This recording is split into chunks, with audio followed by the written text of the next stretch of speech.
cruceña, el Club Blooming de fútbol.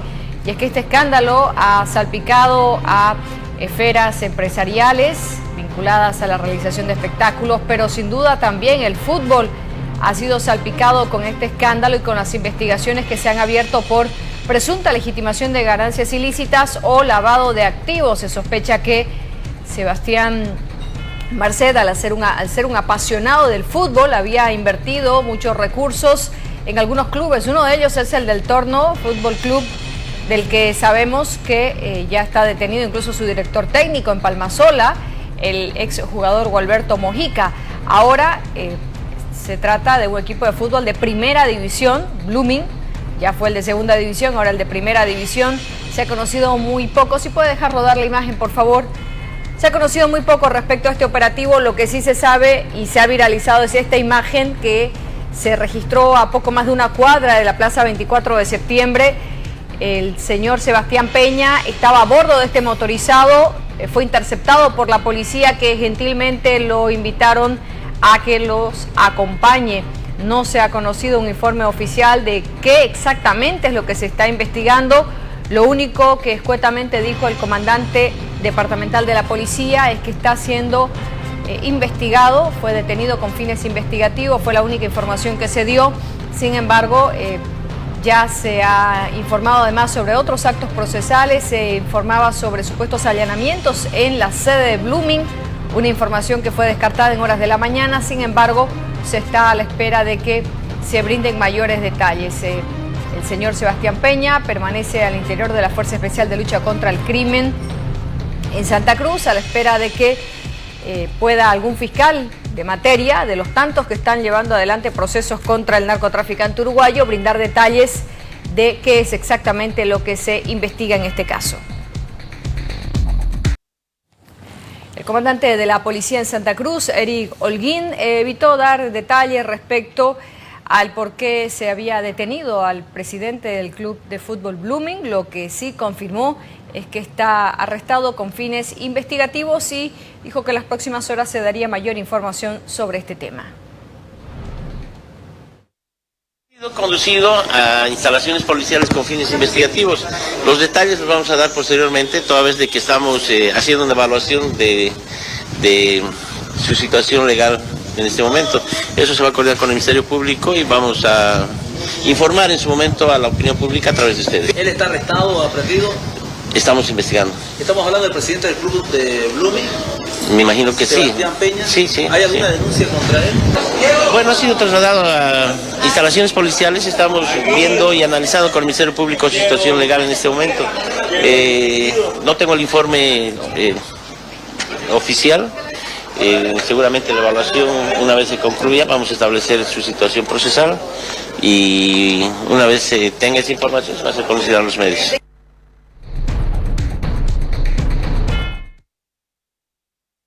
Detenido con fines investigativos es lo que dice el comandante de la policía de Santa Cruz, Eric Holguín, al referirse a la situación jurídica del presidente del club Blooming, de quien no se sabe nada más hasta este momento del día.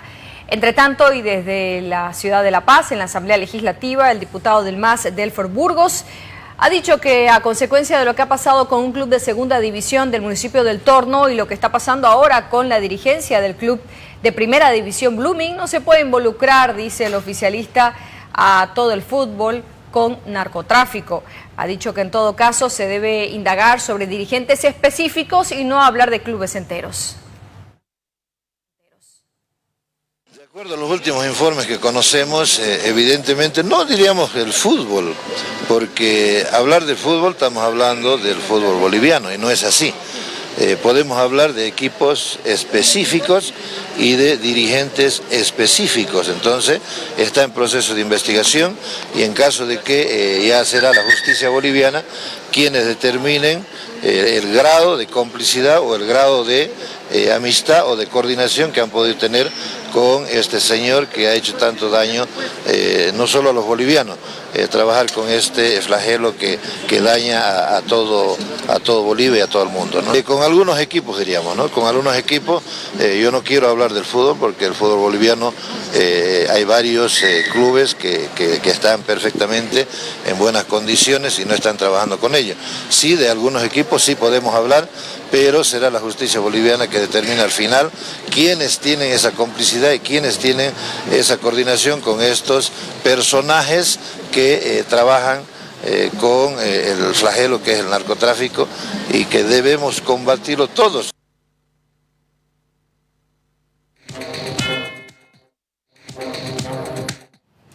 Desde la sede de gobierno, el diputado de Creemos, Leonardo Ayala, ha criticado de que el narcotráfico ahora haya penetrado en la sociedad, el fútbol y las diferentes instituciones del Estado.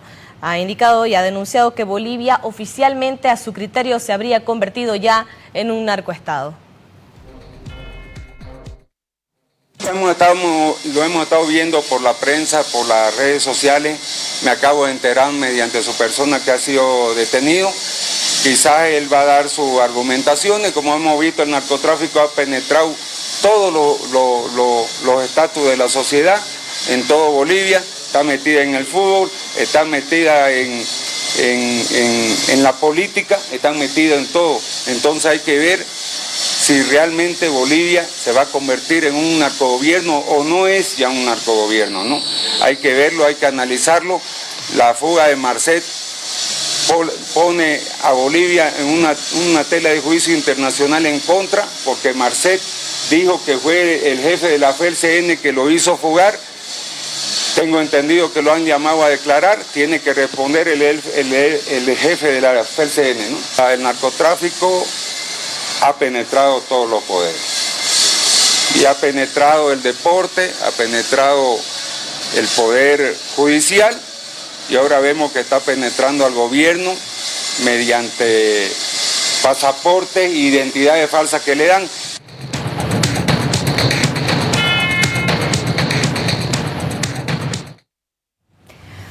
Bueno, pero la búsqueda continúa. Es más, el director de la Fuerza Especial de Lucha contra el Narcotráfico del Departamento de La Paz ha confirmado que la búsqueda se ha trasladado ya al altiplano.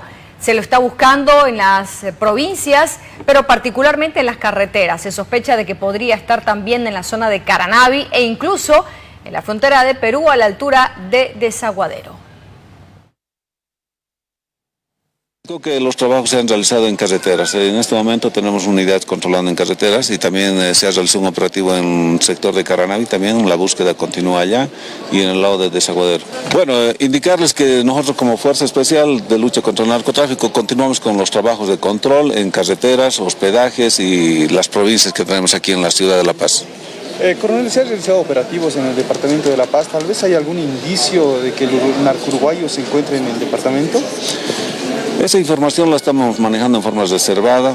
Los trabajos continúan como lo indicamos. Tenemos órdenes desde arriba para continuar con esta labor de búsqueda y no vamos a decaer. ¿No se descarta que este narco uruguayo esté en territorio paceño, coronel? Tenemos que seguir con la búsqueda, no podemos descartar nada.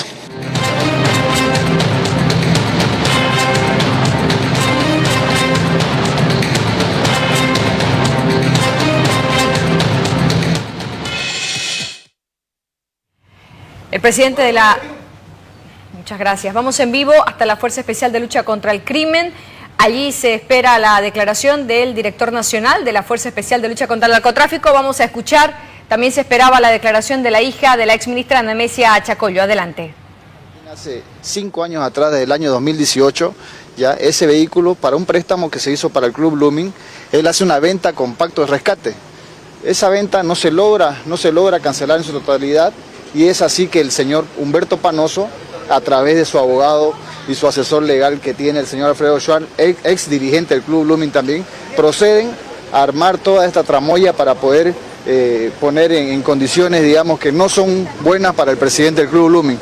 Nosotros estamos muy apenados por esta situación, pero pedimos la comprensión de la gente y pedimos por favor que se aclare el tema, que no tiene nada que ver esta situación con otro caso sonado que hay por el momento, ¿no? ¿No tiene vinculación o algo con el caso del señor Marcet? No existe ninguna vinculación con otro caso que no sea este exclusivamente, que es una deuda y es un proceso civil lo que debería iniciarse, ¿no? ¿Qué situación está en este momento? En este momento el vehículo va a ser trasladado a DIPROVE, ya donde cursa la denuncia, y estamos viendo cuál va a ser la determinación que tome la gente de DIPROVE cuando venga a recoger el vehículo, si el señor Sebastián va a ser también trasladado allá para su posterior liberación, ¿no? ¿El señor Sebastián está en arrestado, está aprendido? ¿De qué calidad está? Acá va a explicar el... Doctor Vaca, ¿en calidad de qué está el señor Sebastián? ¿En calidad de qué está el señor Sebastián, doctor? Nos acaba de informar el coronel del DACI de que actualmente el día de hoy él simplemente está retenido, pero no nos han dicho en cuál es su condición jurídica, así que está arrestado o aprendido por una denuncia de un supuesto robo de vehículo.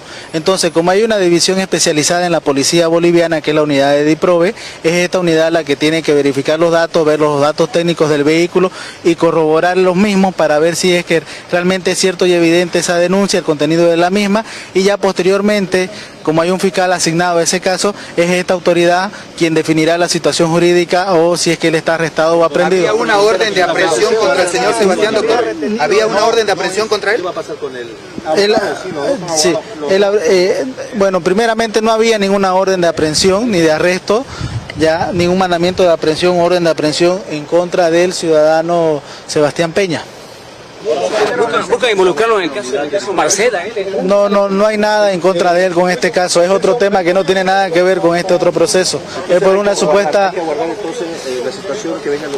Sí, esto se tiene que dilucidar en otra unidad de la policía por otro fiscal de materia y son hechos completamente diferentes que no tienen nada que ver el uno con el otro. Doctor, ¿hubo alguna vulneración? Muchas gracias, Carly, estimados televidentes. La palabra de los abogados del señor Sebastián Peña, presidente de Blooming, quienes aseguran de que no tienen ningún tipo de vínculo con la investigación o el caso de Sebastián Marcet, lo que se está investigando por parte de la policía en el país. Sin embargo, aclaran de que esto se debe a una deuda que tendría con un vehículo que estaba en su posesión, que habría estado remarcado y que sea parte de otro proceso civil que no tiene nada que ver con un tema penal o investigativo en el caso de Sebastián Marcet. Son aclaraciones que hacen los abogados por parte del presidente de Blooming, que aún permanece aquí en instalaciones de la FELCC en calidad, dicen, de retenidos. Inclusive los abogados están un poco confundidos con el tema porque inclusive hablan de que no es aprehendido, no es arrestado y está retenido. Están esperando una información concreta por parte de la policía en estas instalaciones. El vehículo, que es parte o la cuestión de esta investigación,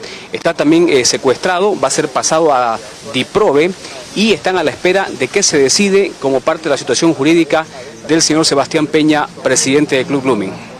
Carlos, solo para ir recapitulando, Haroldo, si puede por favor cambiar el generador de caracteres. El abogado Vaca, Carlos, decía que Sebastián Peña no tiene nada que ver y bueno, eran muy elocuentes los dos abogados al decir que es otro el caso, que no tiene nada que ver con Sebastián Marcet, aunque inicialmente cuando se hablaba de fútbol también se lo había ligado de una u otra forma con la Academia Celeste Cruceña.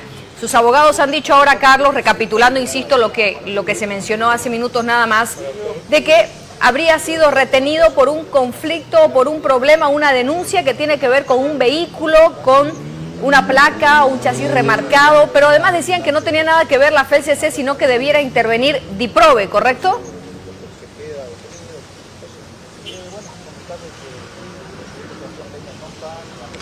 Correcto, Carly, esa es la aclaración que están realizando los abogados, aquí el doctor Vaca y el otro abogado, el otro jurista que está acompañando en la defensa del presidente de Blooming, Sebastián Peña. Ellos han sido muy enfáticos al decir en primera instancia de que no tiene nada que ver esta retención, esta aprehensión de Sebastián Peña con el tema de Sebastián Marcet y que se trataría de un tema de una deuda de un vehículo remarcado y están pidiendo, y al parecer así ha sido informado, de que este vehículo va a ser trasladado hasta DIPROVE. Lo que aún es tan incierto es la situación jurídica del presidente de Blooming. Se trataría de un tema civil, de un tema particular, de la deuda de un vehículo, pero nada que ver, rotundamente lo han negado, en una vinculación posible con el narcotraficante uruguayo. Este es el movimiento que se genera, Carly. Los mismos abogados, insistimos, desconocen la situación exacta de su defendido y va a ser parte, al parecer, la decisión del fiscal asignado al caso, lo que pueda suceder con el presidente del Club Deportivo Blooming con respecto a esta sorpresiva aprehensión que ha llamado la atención en esta media jornada de día viernes y que aún estamos a la espera de que se pueda concretar qué se define específicamente con la situación jurídica del presidente del Club Blooming.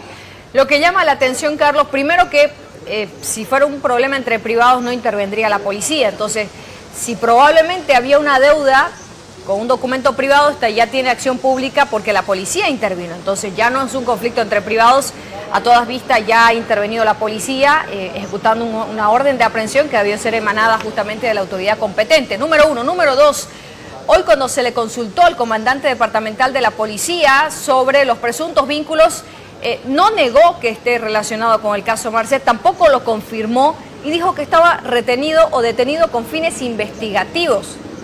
Si puede, por favor, Angélica, ponerme en escena al comandante departamental de la policía, Eric Holguín, quien, insisto, hace minutos nada más, no confirmaba ni descartaba que la aprehensión esté vinculada con el caso Marcet, pero lo que decía era que estaba aprehendido con fines investigativos. Habrá que insistir sobre ese tema, Carlos. El comandante de la policía, si hubiese sido un tema de DIPROVE, hubiese quizás negado en primera instancia de que tenga que ver con el narcotraficante uruguayo. No lo hizo. Tampoco lo confirmó y dijo que estaba detenido con fines investigativos. Estaremos pendientes de lo que suceda allí. Por otra parte, decíamos también que hay expectativa porque hoy tiene que declarar el director nacional de la Fuerza Especial de Lucha contra el Narcotráfico y debía hacerlo un poco más temprano la hija de la exministra Nemesia Chacollo, que no se presentó hasta esta hora del día. Se desconoce si sus abogados presentaron algún documento pidiendo reprogramación con justificación o alguna otro señalamiento. Vamos a estar a la espera de lo que diga la Comisión de Fiscales. Carlos Arias, hasta cualquier momento, muchas gracias por su reporte. Insistimos, los abogados del presidente del Club Blooming dicen que Sebastián Peña no tiene nada que ver con este caso y habría sido detenido o retenido por una supuesta deuda de un vehículo, pidiendo además que intervenga DIPROVE y negando vínculos con el narcotraficante uruguayo Sebastián Marcet Cabrera, quien está siendo buscado incluso ahora ya en el altiplano boliviano. Pero seguimos hablando de este sujeto porque el presidente de la Asamblea Departamental de Santa Cruz, Zvonko Matkovic, ha hablado hoy acerca de este tema y ha asegurado que las mafias internacionales del narcotráfico continúan operando en territorio nacional. Lo preocupante es que el presidente haga oídos sordos a pruebas y declaraciones tangibles de los actores, ¿no? Lo único seguro es que este país está cada vez más sumido dentro de este circuito de mafia, de narcotráfico, de contubernio con un... Pareciera ser que Bolivia se ha vuelto un paraíso para este tipo de actividades, ¿no? Lo único seguro es que hasta ahora no han detenido a las cabezas, ¿no? Como siempre es a los de abajo y se van a echar la culpa entre ellos, pero de declaraciones de prensa no pasan, ¿no? Así que bueno, la población cruceña por supuesto que se encuentra preocupada. Aquí es una mezcla de cosas, ¿no? Una crisis que ya estamos absolutamente metidos hasta el cuello, una crisis institucional, una crisis por la corrupción, las denuncias de corrupción que todos los días aparecen, las denuncias de narcotráfico. Realmente vamos por mal camino, pero en lo que a nosotros nos inmiscuye, que es la conducción de esta gobernación que tiene a 4 millones de ciudadanos cruceños que atender. Todos los días políticamente se nos coarta la capacidad de poder atender esas necesidades por una pésima gestión económica que ha tenido el gobierno del MAS.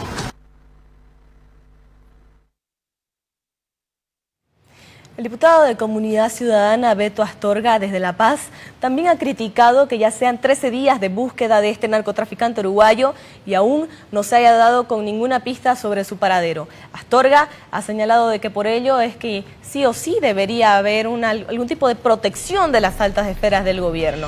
Por ello también ha pedido que ahora empiecen a rodar cabezas de quienes serían los principales representantes del Estado en esta lucha o investigación contra el narcotraficante uruguayo, que además hacen quedar mal a todo el país a nivel internacional.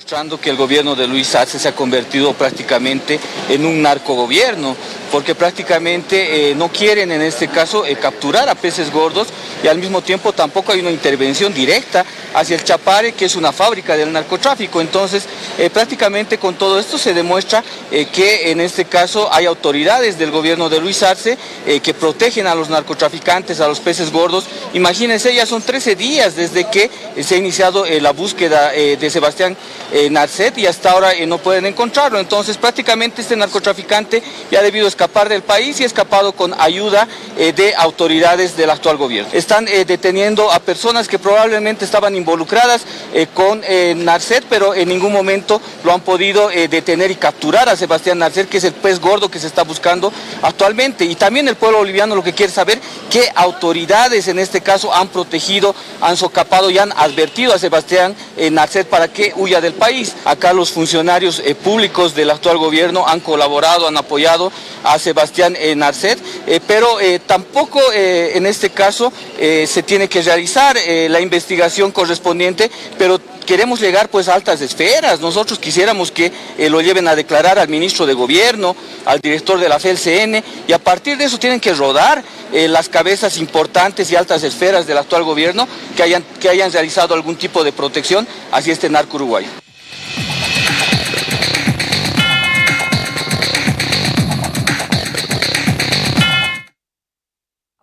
De narcotráfico, la crueldad con la que se manifiesta en grupos organizados es tal que incluso en Paraguay hoy se ha informado sobre la ejecución de 3 miembros del PCC en una cárcel. Según la información que dio a conocer el ministro de Justicia de ese gobierno, 3 sujetos fueron ejecutados y serían miembros del primer Comando Capital, uno de los grupos más peligrosos de narcotraficantes de Brasil. Estos se encontraban detenidos en una cárcel paraguaya. El ministro de Justicia, Daniel Benítez, explicó que la facción criminal brasileña, Primer Comando Capital, mató a 3 de los suyos en los penales de Misiones, Encarnación y Concepción, y que habría más integrantes en la mira. Una de las víctimas habría fallecido por sobredosis de cocaína, la cual fue suministrada vía oral, y otras 2 fueron ahorcadas. Todas las muertes fueron en simultáneo. Ellos tienen varias sintonías. Este tipo de decisiones para realizar las ejecuciones es de sintonía de disciplina del PCC, dijo el ministro de Justicia de Paraguay. Se produjo la ejecución de 3 personas.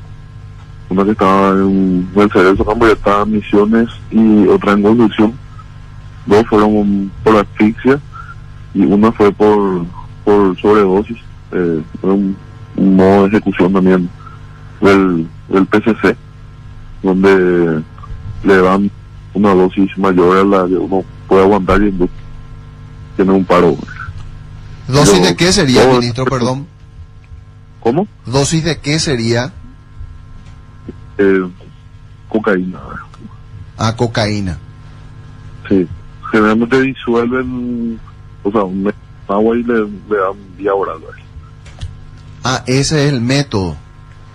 Sí, sí. Y el corazón no aguantar da un paro.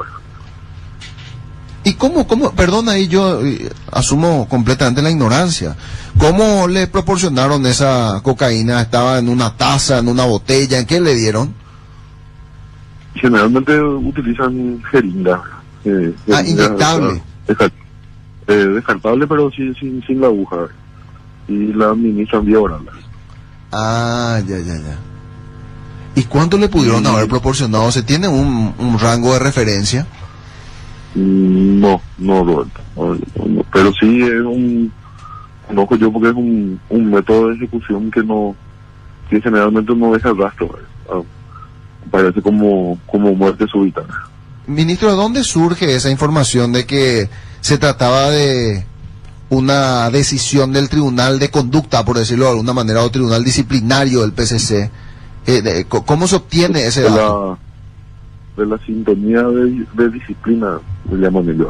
Ellos tienen varias sintonías y es la sintonía de disciplina la encargada de este tipo de decisiones.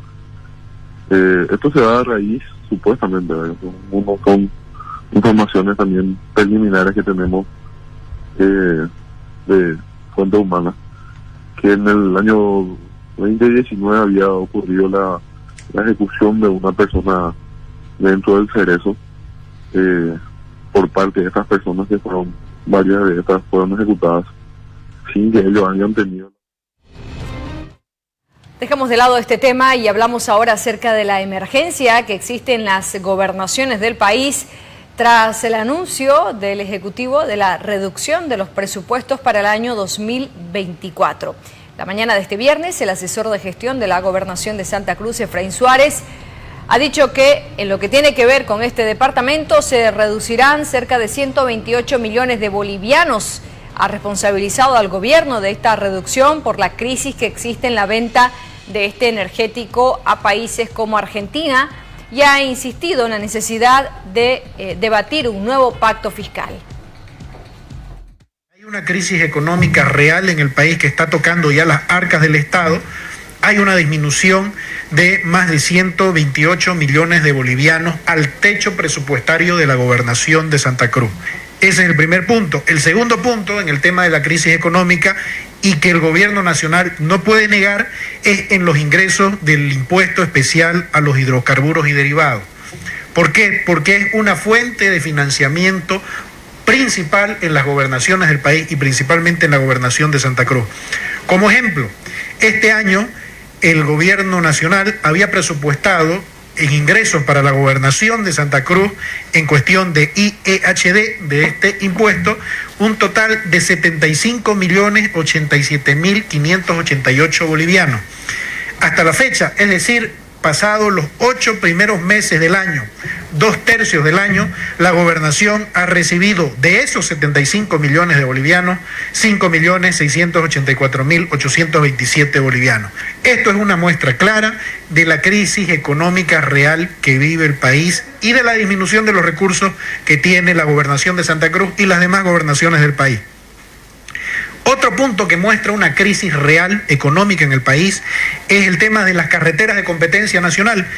En las semanas pasadas ustedes han visto cómo el gobierno nacional no ha podido financiar el 100% de una carretera que es de su competencia, que es la carretera Okinawa-Los Troncos, y ha pedido a una gobernación empobrecida como es la de Santa Cruz que por favor le dé el 30% de esa carretera. La gobernación de Santa Cruz, por un mandato del gobernador Luis Fernando Camacho, ha accedido porque lo principal es el desarrollo del departamento.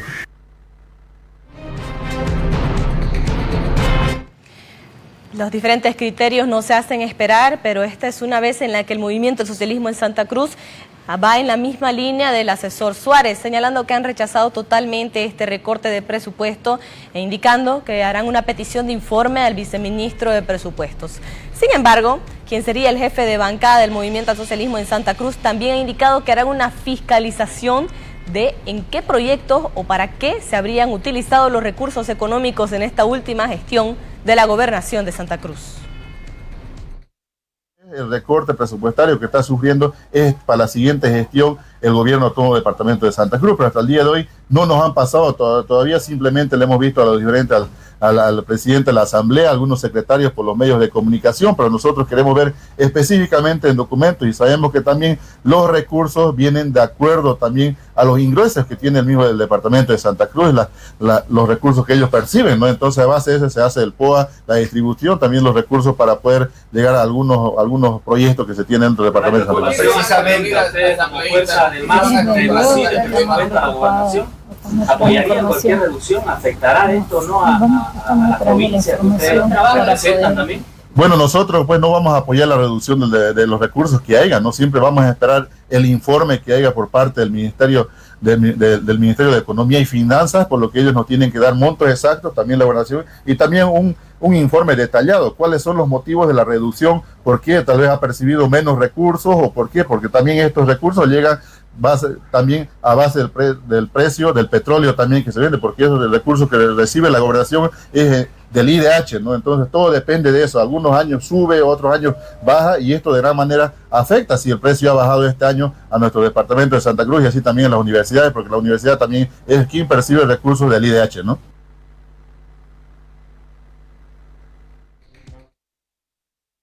No solo la gobernación de Santa Cruz se verá afectada con la reducción del presupuesto para el año 2024, la gobernación de Chuquisaca también alerta de que si se reduce el presupuesto no habrán nuevos proyectos para las provincias. Es más, el gobernador Damián Condori ha dicho que con la platita que les pretende dar el TGN solo les alcanzaría para concluir los proyectos ya existentes y no para aprobar ni dar curso a nuevos proyectos, particularmente en el área rural del departamento.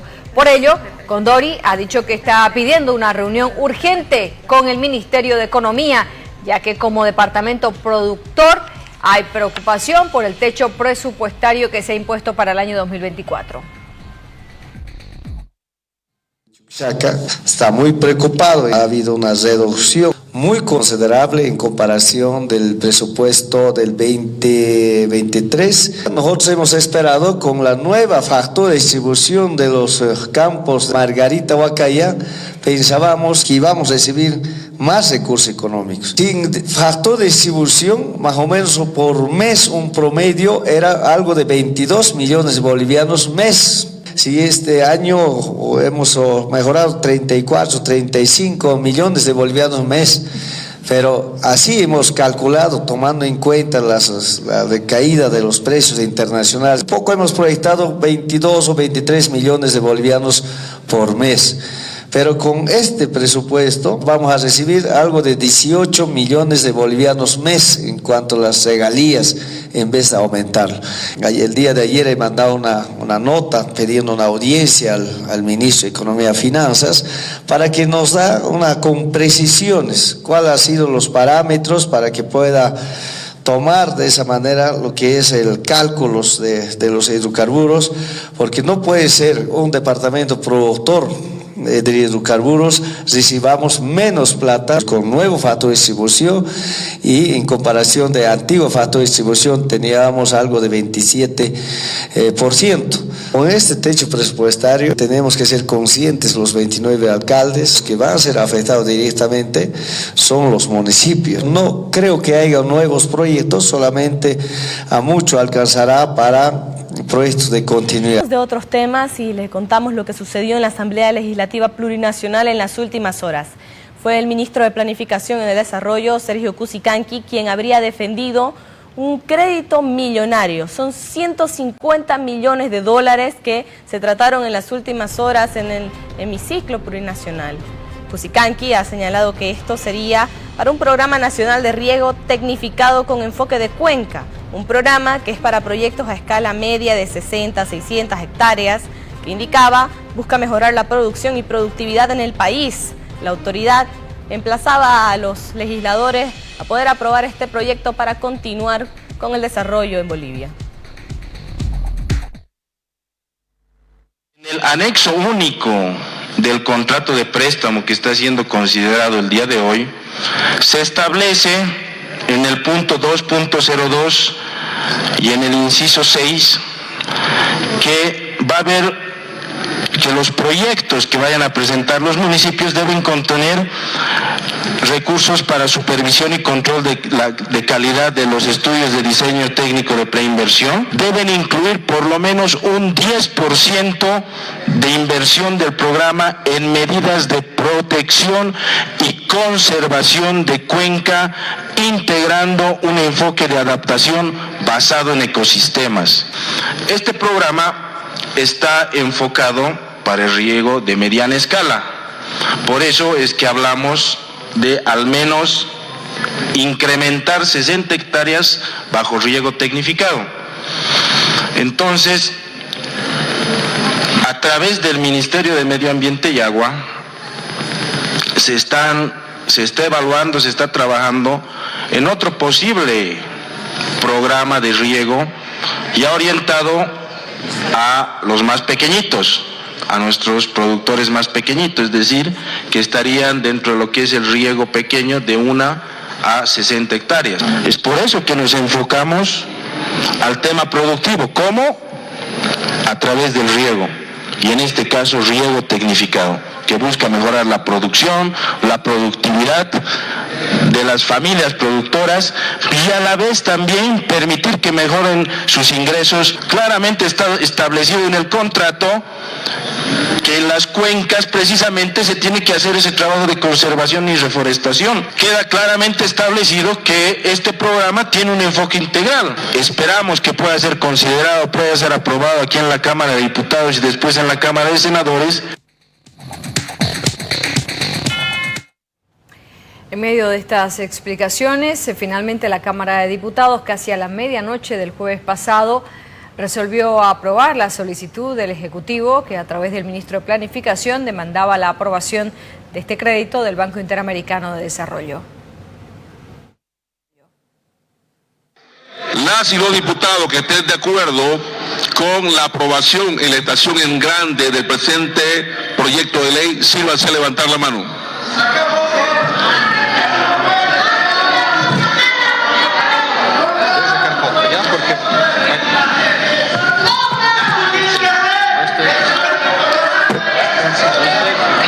Presidente, más de 2/3. Queda aprobada la ley en su estación en grande por más de 2/3. Pico del proyecto de ley 394/2022-2023. Las y los diputados que estén de acuerdo con la aprobación en su estación en detalle el artículo único, síganse a levantar la mano. Informe segundo secretario, por favor.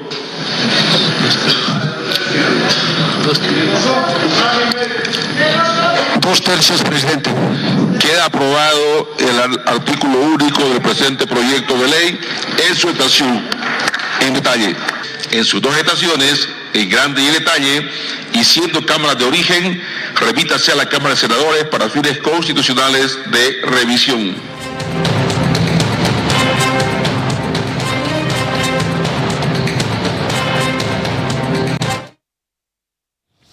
Bueno, de esa forma, la Cámara Baja aprobaba este crédito de $150 millones que otorgará el Banco Interamericano de Desarrollo al Estado boliviano. Seguimos hablando de temas económicos, pero esta vez nos referimos a el grito desesperado que parecen dar ahora ya los trabajadores de la aerolínea Amazonas, que han difundido un extenso comunicado a la opinión pública en la que refieren un sinnúmero de irregularidades por parte de la Dirección General de Aeronáutica Civil.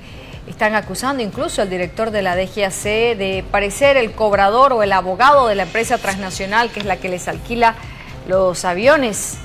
Hablan de arbitrariedades, de un rosario de arbitrariedades y vulneraciones de derechos constitucionales, y entre las partes más sustantivas vamos a leer alguna de ellas que señalan: ante las arbitrariedades y vulneraciones de derechos constitucionales, a la defensa y al debido proceso cometidas por el director de la DGAC, que actúa más como un cobrador y abogado de una empresa transnacional que como una autoridad boliviana dedicada a sus específicas funciones de velar por la seguridad de la aeronavegación en el Estado plurinacional de Bolivia, dice uno de los párrafos de este comunicado, extenso comunicado que han difundido a la opinión pública.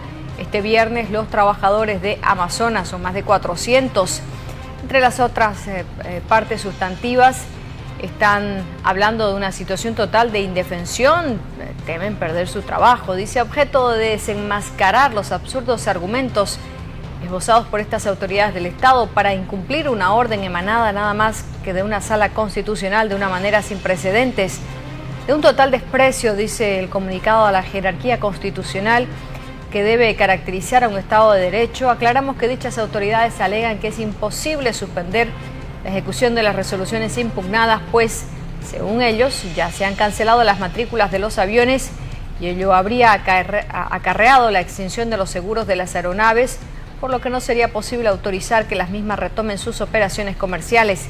Incluso alegan que habría que rematricularlas nuevamente y que eso puede demorar entre 30 y 60 días. Estas afirmaciones, continúa el comunicado, constituyen un insulto a la inteligencia de todos los bolivianos y nos causan gran afrenta como trabajadores que estamos siendo ilegalmente despojados de nuestra fuente laboral y estamos a punto de dejar sin sustento a nuestras familias en base a esta falacia. Los aviones se encuentran certificados y cuentan con seguros vigentes hasta el año 2024. Han venido volando debidamente certificados desde hace más de 23 años en Bolivia, hasta que el pasado martes se les cancelaron y extrajeron abusivamente sus matrículas. Lo que la orden emanada de una sala constitucional dispone es que se suspenden los efectos de dichas resoluciones ilegales y desde el momento de su emisión, y que por tanto los aviones pueden seguir volando como venían volando hasta el pasado martes 8 de agosto. Ninguna autoridad, continúa el documento, puede omitir o sustraerse de una orden constitucional. Peor aún, anunciar que ni siquiera cumplirán una eventual resolución constitucional que anule sus ilegales decisiones. Esta situación, dice el documento, constituye sin duda un nefasto precedente de abuso de poder y de quebrantamiento del orden jurídico y constitucional en el país, nada menos que por autoridades estatales.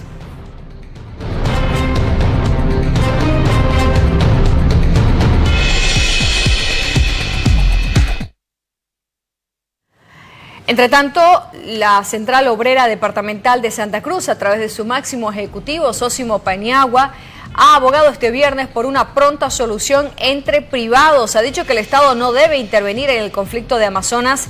Ya han adelantado de que, como ente matriz de los trabajadores, van a defender los derechos de los 400 trabajadores y sus familias.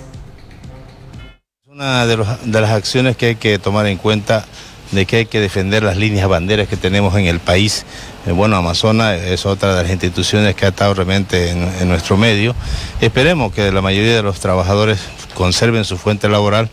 Si dice que hay deudas externas con terceras personas, bueno, eso tiene que ser realmente los responsables de Amazonas que resuelvan el tema económico, porque no es el problema con el Estado, es entre privados. Bueno, la estabilidad laboral principalmente de los compañeros de Amazonas, como se hizo realmente con los compañeros del Banco Fácil. Bueno, lamentablemente en las aerolíneas no tienen organización sindical, solamente se hacen sus agrupaciones realmente como corresponde, en la defensa propia de sus derechos.